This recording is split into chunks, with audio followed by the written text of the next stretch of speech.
Hey guys, this is Mr. Drabinski. In a previous lesson, we talked about solving quadratic equations when the middle term is not there. So I have 3x squared minus 7 equal to 1, and I also graphed it and took the screenshot with Desmos, so you can see where they cross the x-axis. And then to solve, it's a matter of just getting the x squared by itself. So we can add 7 to both sides, and then divide by 3, take the square root to undo the squared. So we end up with x equal to the square root of 8 over 3 as a solution. And then, as we learned previously, we need to simplify this so we don't leave a fraction inside the square root by multiplying the square root of the denominator in the top and the bottom.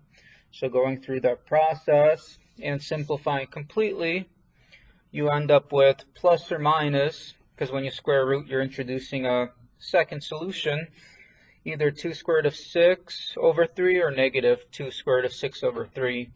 And then to put in the calculator as a decimal, you end up with about 1.6, again, positive or negative because of the square root. And then you can see on the graph at the x-intercept, that's where it crosses the x-axis, is negative 1.6. and positive 1.6. And since the square root of 6 is irrational, the decimals are going to keep going on, but we can estimate the solution as 1.6. In the next couple lessons, we're going to be talking about solving quadratic equations when the middle term is there. So that's going to change our strategy a little bit from the one we were using previously. So we'll be looking at quadratic equations that are, again, in standard form. And standard form is something like ax squared plus bx plus c, where a, b, and c are just some number. So for example, I can have 2x squared plus 4x minus 6. That's a specific example of a quadratic equation in standard form. You could also look at it in factored form, which is when you break down the quadratic equation into two binomials or two linear pieces. So this one broken down into factored form could be written as x minus 1 and 2x plus 6. And what factored form helps you do is see the solution to a quadratic equation a little bit easier.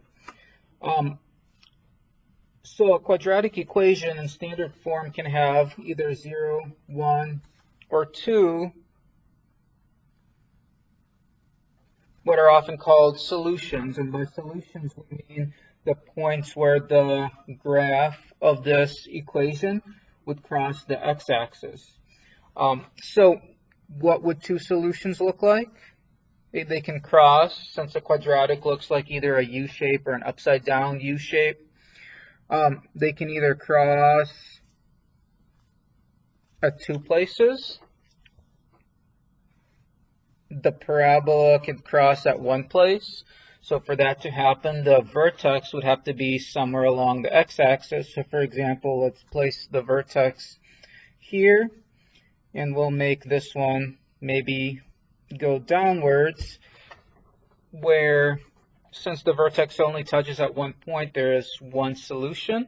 Or we can consider a case that has 0 real solutions. They will still have imaginary solutions, which we'll talk about at a later time, but they'll have no real solutions, meaning they're not going to cross the x-axis anywhere. So it can look like maybe like that, or like that. So in the next lesson, this is pre-lesson 11, in the next lesson we're going to look at factoring in order to find the solutions. But one of the concepts that's going to come up is called the zero product property, where you can use the factored form to figure out what the solutions are. So if we look at this factored form, which is one I brought up earlier, where you have x minus 1 and 2x plus 6, to find the solutions, are basically saying where does each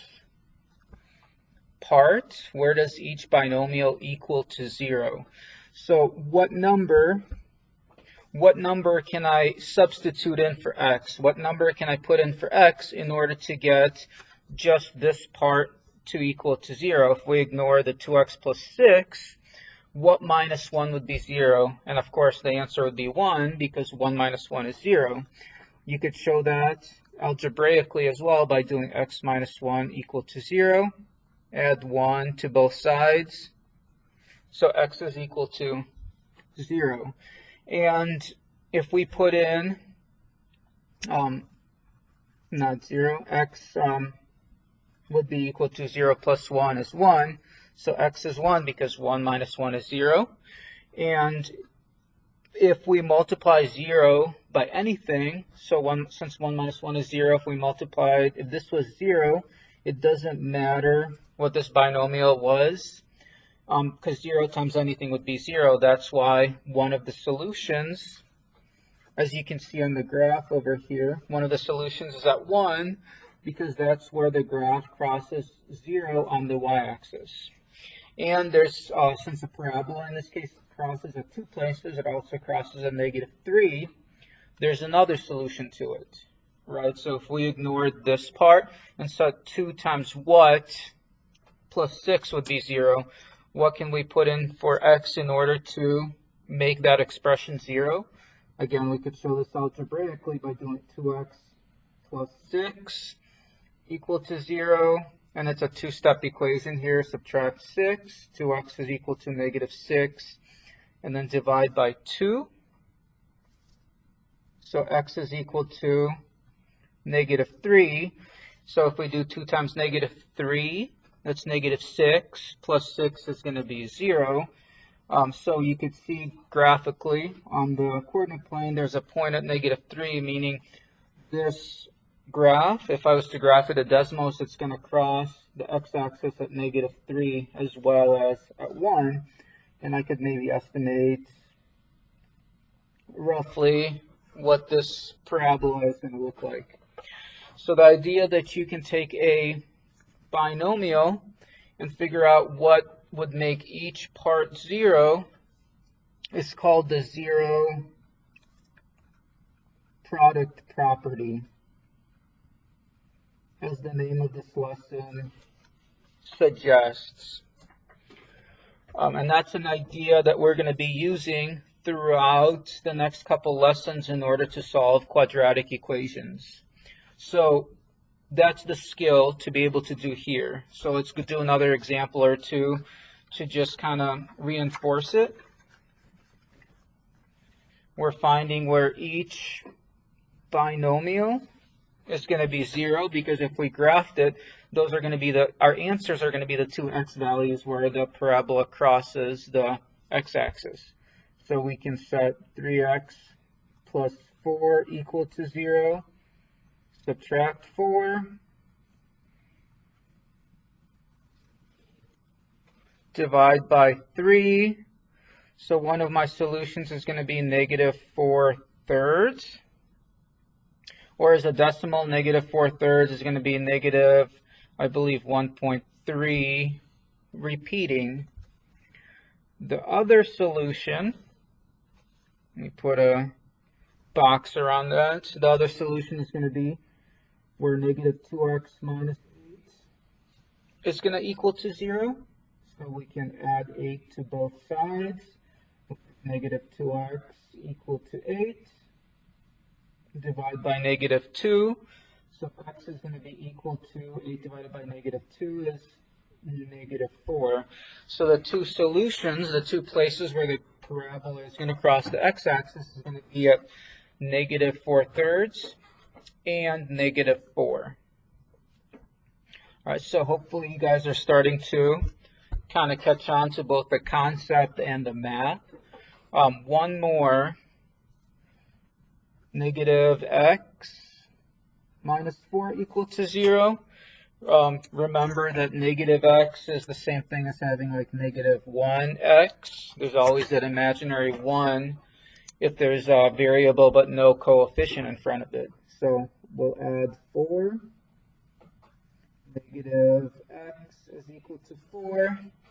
And then negative x equal to 4, so you can divide by that imaginary negative 1. Let's make it not imaginary for a second. So that'll cancel out. Divide by negative 1. So x is going to be equal to negative 4. Same, one of our answers is going to be the same as from the previous one. And then the other solution is going to be negative 5x minus 8 equal to 0. Add 8 to both sides. Negative 5x equal to 8. Divide by negative 5. So x is going to be equal to negative 8/5, which off the top of my head, I believe is going to be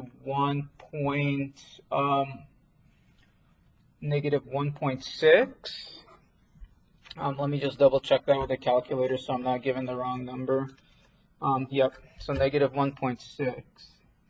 So for this function, the parabola is going to cross at negative 4 and negative 8/5, which is the same thing as negative 1.6. So kind of to summarize, we have the zero product property. The idea that if you have two binomials, you can make each term, each binomial equal to 0, and whatever value makes that term 0 multiplied by any number still is 0. And so sometimes we have two terms in this case with a quadratic, so we got to find the two solutions where each part is 0. And of course, what we talked about earlier, having one solution. So in that case, what would happen is, for example, you might get something like x minus 1 and x minus 1 equal to 0. In this case, both of our x's, both numbers that would make each term 0 have to be the same, which is going to be x equal 1 to both. So that's an example where you're only going to have one solution. All right, so hopefully this will get us on the right track as we start to factor and get more into solving quadratic equations.